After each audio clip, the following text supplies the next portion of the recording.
आप परशुराम हैं। तो हम ये जानते हैं कि क्षमा अगर मांगी जाए, अब क्षमा करो तो ठीक है, ना करो तब भी चलेगा, कोई दिक्कत नहीं है, वो तो अपना चरित्र है। लेकिन अब हम और कुछ भी देख रहे हैं और यही से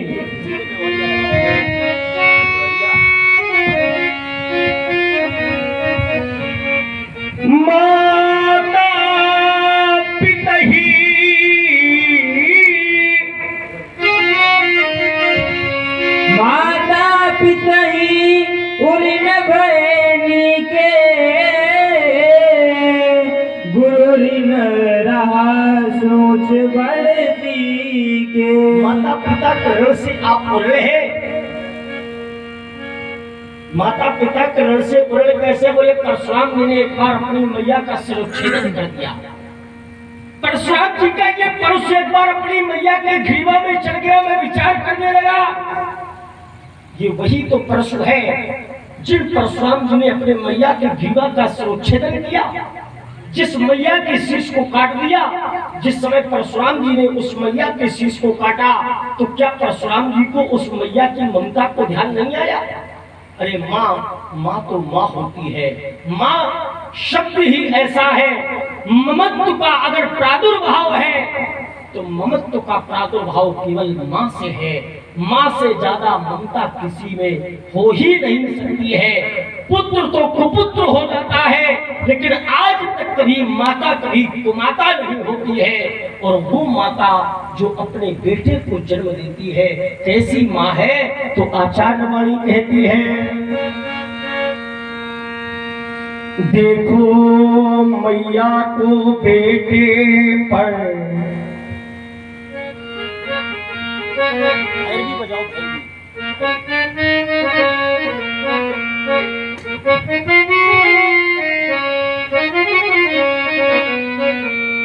देखो मैया को बेटे पर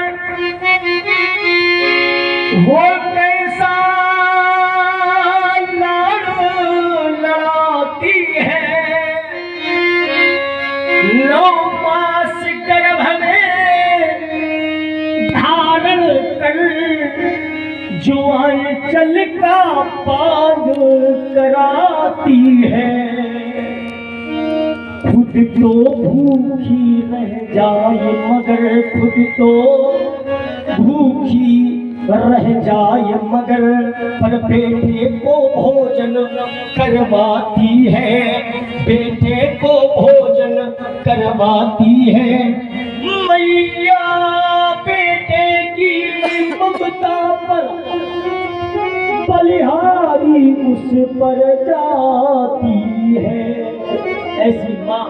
ऐसी ममता वाली माँ का सिरोच्छेदन किया, लेकिन विचार किया तो जिस मैया का सिरोच्छेदन किया उसी माँ को पुनर्जीवन दान दिया, आपने दिलवाया।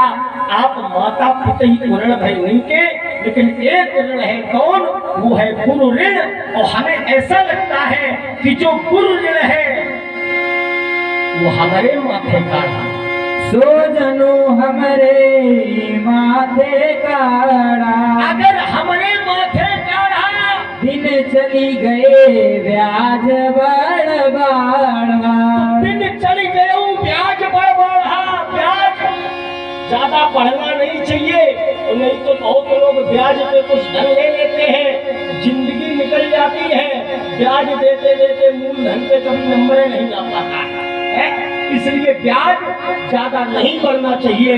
उसके लिए एक उपाय है, क्या बोले? अब आनिए बेओहरिया बोली, अब आनिए बेओहरिया बोली, और तुरंत देवो मैं थैली खोली। तुरंत देवो। महाराज आप अपने व्यवहार भगवान शंकर शिव जी नहीं आ सकते, उनके भक्त हैं। आप अपने व्यवहारियों को बुलावे और जो भी है आज सब बिल्कुल 9 नगद 13 उधार वाला हिसाब किताब बिल्कुल पढ़ी जाएगा। चलिए बढ़िया। लक्ष्मण कुमार के द्वारा एक नया दर्शन आता है।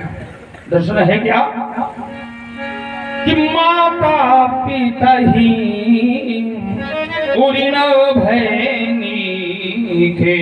आप अपनी माता और पिता के रस से हो गए। गुरु ऋण रहा सोच बर जी के। आखिर मैंने अपनी माँ को क्यों मारा, उसका कारण क्या? ऐसा नहीं है राजकुमार कि मैं अपने माँ के चरणों का सेवक नहीं था, माँ का पुजारी नहीं था।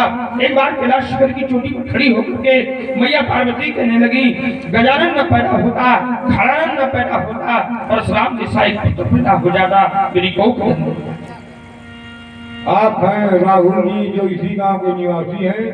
आपकी ओर से 21 मुद्राएं दोनों मानवों के भी चरणों में प्रकट की गई है। जब लो न पुत्र पावे तब लो बार आठो याम। माँ ऐसी भक्त वत्सला होती है, अगर किसी जननी के जीवन में अगर कोई संतान नहीं है तो हर घड़ी हर याम वो परमात्मा से एक ही अनुनय और विनय करती है। जब लो न पुत्र पावे तब लो बार आठो याम। पूजे देवी देवता मनावती विधाता को। बार बार विधाता से याद करते हैं। जब उसके जीवन में कभी संतति की प्राप्ति हो जाती है तो उपजत अपार सुख, सुत को विलोकत मुख। करती ना कृपा तो आज भूमि पर दिखाता को। जग के सब नाते, इस संसार में जितने भी नाते हैं सभी स्वार्थ से भरपूर हैं, स्वार्थ से भरे हैं, किंतु इस जग में निस्वार्थ संबंध एक माता को। माता का संबंध होता है। तो एक बार मेरी माँ रेणुका पूजन के लिए सरोवर में जल लेने को गई। वहां पर देखा कुछ गंधर्व मिलकर के अपने पत्नियों के समेत जल क्रीड़ा कर रहे थे। मेरी माँ देखने में मंत्रमुग्ध हो गई और विलंब से जल को लेकर जब वो आश्रम में आई, पिताजी ने पूछा, रेणुका तुमने इतना विलंब कैसे कर दिया? मेरी माँ ने सब कुछ छिपा लिया। पिताश्री ने तपोबल के द्वारा सब कुछ जान लिया। उन्होंने कहा, रेणुका अगर तुमने देखना उन्हें दृष्टिगोचर किया है, देखा है, तो तुम्हारे द्वारा अपराध हो गया, उस अपराध का दंड मिलना चाहिए। हमारे द्वारा समाज के नैतिक दायित्वों का बोध कराया जाता है, हमारे द्वारा समाज को नया दर्शन दिया जाता है। और क्रोधावेश में आकर भाइयों को आदेश दिया कि जाओ माँ का वध कर दो। कोई भी भाई आगे नहीं बढ़ा। जैसे मैं आश्रम में आया उन्होंने कहा, राम, मैंने कहा आदेश, तो कहने लगे कर दो माँ का वध। उसी समय होता क्या है, ओम ओम मेरे मन में संकल्प भयो, पितु ने कहा हृदय भाव भर दो। मैं प्रेम पुजारी भावों का, मेरे उर में आनंद भर दो। तो मैं फरसा लेकर खड़ा हुआ, मेरी मैया शीश हिलाती थी। मैं पूछ रहा था बार बार, पर मैया कुछ भी न बताती थी, कुछ भी नहीं बताती। तो मुझे वो बाल्यावस्था की याद आ गई कि जब मैं छोटा था गोदी में मेरी मैया दूध पिलाती थी। भूखी रह जाती स्वयं मगर भोजन हमें कराती थी। जब कभी कभी मैं रोने लगता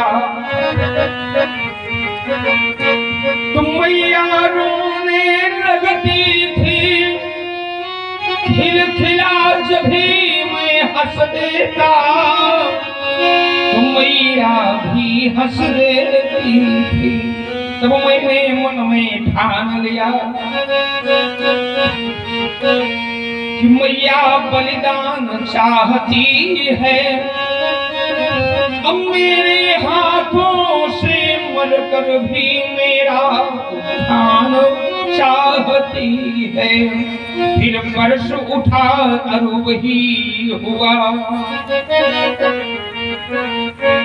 जो आज भी मुझको खलता है, होनी हो करके रहती है, कभी विधि का लेख न टलता है। जिससे मेरी माँ को मारा, पिता बड़े प्रसन्न हो गए। उन्होंने कहा राम वर मांगो, मैं बड़ा प्रसन्न हो गया। मैंने कहा पिताश्री, अगर आप अत्यंत प्रसन्न है तो पर यही है कि समग्र मात्र उत्थान, मेरी माँ पूरा जीवित हो जाए।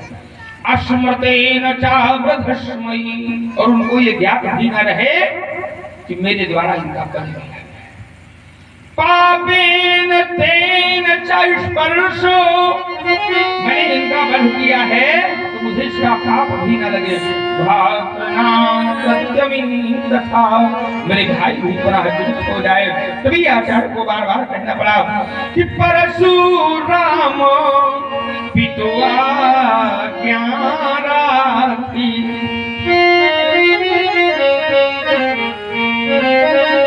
हमारी